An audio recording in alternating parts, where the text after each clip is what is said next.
UGC के नए rule, supreme court की रोक और उसके बाद पॉलिटिकल स्टेटमेंट का स्टॉर्म। क्या एजुकेशन रिफॉर्म्स के नाम पर सोसाइटी को डिवाइड करने की कोशिश हो रही है?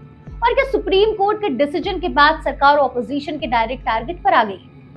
नमस्कार, आप देख रहे हैं आपकी खबर और मैं हूं आपके साथ आमिना।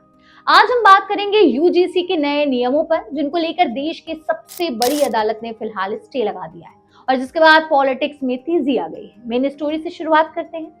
थर्सडे यानी कि आज सुप्रीम कोर्ट में यूजीसी के नए रेगुलेशन पर एक इंपॉर्टेंट हियरिंग हुई। कोर्ट ने तुरंत इंटरवेंशन करते हुए कहा कि जब तक मैटर पर फाइनल डिसीजन नहीं आता तब तक नए यूजीसी रूल्स लागू नहीं होंगे। इसके साथ ही सुप्रीम कोर्ट ने 2012 में नोटिफाई किए गए पुराने यूजीसी रेगुलेशंस को ही कंटिन्यू करने का ऑर्डर दिया। इस डिसीजन के बाद एजुकेशन सेक्टर में रिलीफ की सांस ली जा रही है, लेकिन पॉलिटिक्स में टेम्परेचर और ज्यादा हो गया है। अलग अलग पॉलिटिकल पार्टीज के लीडर्स ने इस पर अपनी अपनी रिएक्शंस देने शुरू कर दिए हैं। समाजवादी पार्टी के नेशनल प्रेसिडेंट अखिलेश यादव ने इस पूरे मुद्दे पर स्ट्रॉन्ग ओपिनियन दिया, स्टेटमेंट दिया। उन्होंने कहा, दोषी बच्चे नहीं और निर्दोष फंसे नहीं।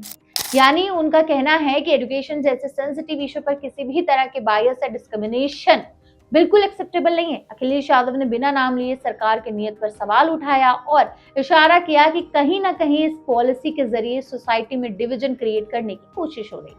बैकग्राउंड समझे तो पिछले कुछ दिनों से यूजीसी के नए रूल को लेकर पॉलिटिकल माहौल गर्म है।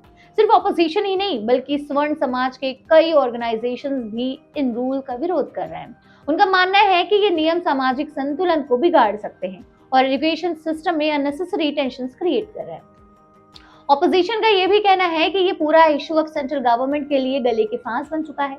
एक तरफ स्टूडेंट्स और टीचर्स का प्रेशर, दूसरी तरफ सामाजिक संगठनों का विरोध और ऊपर से सुप्रीम कोर्ट की रोक। सरकार पर चारों तरफ से प्रेशर बढ़ गया है।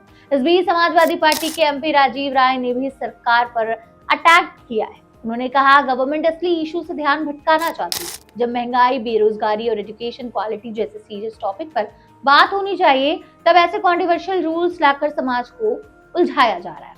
उनका कहना है कि पॉलिसी रिफॉर्म्स का फोकस स्टूडेंट के फ्यूचर पर होना चाहिए, ना कि पॉलिटिकल एजेंडे पर।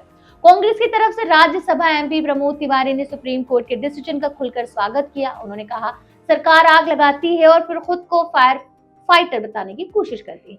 सुप्रीम कोर्ट ने सही समय पर दखल देकर एक बड़े नुकसान से देश को बचा लिया। प्रमोद तिवारी का मानना है कि अगर कोर्ट ने स्टे ना दिया होता तो एजुकेशन सिस्टम में बड़ा सोशल अनरेस्ट देखने को मिल सकता था। अब कांग्रेस और समाजवादी पार्टी दोनों एक सुर में सरकार पर हमला बोल रहे हैं। ऑपोजिशन के आरोप है कि एजुकेशन के जरिए सोसाइटी को डिवाइड करने की कोशिश हो रही थी, लेकिन सुप्रीम कोर्ट के इंटरवेंशन ने इस अटेम्प्ट को फिलहाल फेल कर दिया।